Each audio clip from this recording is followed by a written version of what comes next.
बुटेको तकनीक कहती है कि ज्यादा सांस लेने की जरूरत नहीं, बल्कि सही मात्रा और लय में सांस लेना जरूरी है। ज्यादा ऑक्सीजन लेने से फायदा नहीं होता, क्योंकि वह कोशिकाओं तक ठीक से पहुंच ही नहीं पाती अगर शरीर में CO2 का स्तर गिर जाता है। धीमी सांसों से आप अपने शरीर को CO2 के साथ संतुलित करना सिखाते हैं, और यही बदलाव आपकी ऊर्जा और सेहत को नई दिशा देता है।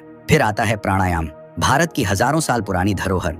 यह सिर्फ एक योग अभ्यास नहीं है, यह जीवन शक्ति को नियंत्रित करने की विधि है। अनुलोम विलोम, कपालभाति और भस्त्रिका जैसी तकनीकें न केवल फेफड़ों की शक्ति बढ़ाती हैं, बल्कि मस्तिष्क और हृदय को भी शांत करती हैं। जब आप एक एक सांस पर ध्यान देते हैं, तो आप अपने भीतर एक नई ऊर्जा को जन्म देते हैं, एक ऐसी ऊर्जा जो दवाइयों से नहीं मिलती। तीसरी तकनीक है CO2 टॉलरेंस, यानी शरीर को कार्बन डाइऑक्साइड के प्रति सहनशील बनाना। जब आप सांस रोकते हैं और बेचैनी महसूस होती है, तो असल कारण ऑक्सीजन की कमी नहीं, बल्कि CO2 की असहिष्णुता है।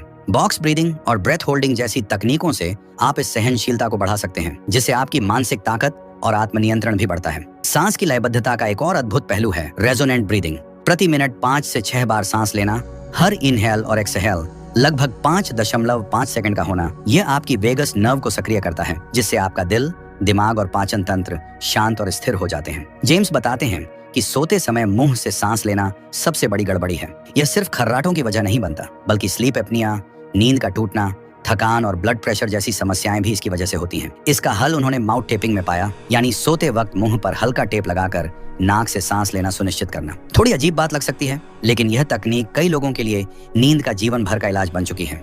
जेम्स ने यह भी साफ किया कि जब तक हम अपने पोस्चर को सुधारेंगे नहीं, तब तक हम ठीक से सांस नहीं ले पाएंगे। झुका हुआ बैठना, बंद कंधे और मोबाइल की लत हमारी डायाफ्राम को ठीक से काम करने नहीं देती, जिससे हम सिर्फ सतही सांसें लेने लगते हैं, और ऐसी सांसें तनाव पैदा करती हैं, न कि शांति। आज की तेज रफ्तार दुनिया में अगर कोई चीज हमें भीतर से संतुलित कर सकती है, तो वह है धीमी, गहरी और सजग सांस। ये वह प्रक्रिया है जो दिमाग के सबसे गहरे घाव भी भर सकती है। यह सिर्फ जिंदा रहने की क्रिया नहीं है, यह खुद को जीने का तरीका है। अगर आप कुछ भी ना करें, तो बस एक आदत डालें, हर दिन कुछ मिनट सिर्फ नाक से गहरी और लयबद्ध सांस लें। बैठने का तरीका सुधारें, जबड़े को व्यस्त रखें, खूब चबाएं, और सबसे बढ़कर अपनी सांसों को सम्मान दें, क्योंकि यही आपकी सबसे बड़ी दवा और सबसे सच्ची दोस्त है। अब जब आप यह जान गए हैं, तो आज से ही शुरुआत करें। गहरी सांस लें, शांत रहें और अपने शरीर को खुद ही चंगा होते हुए देखें।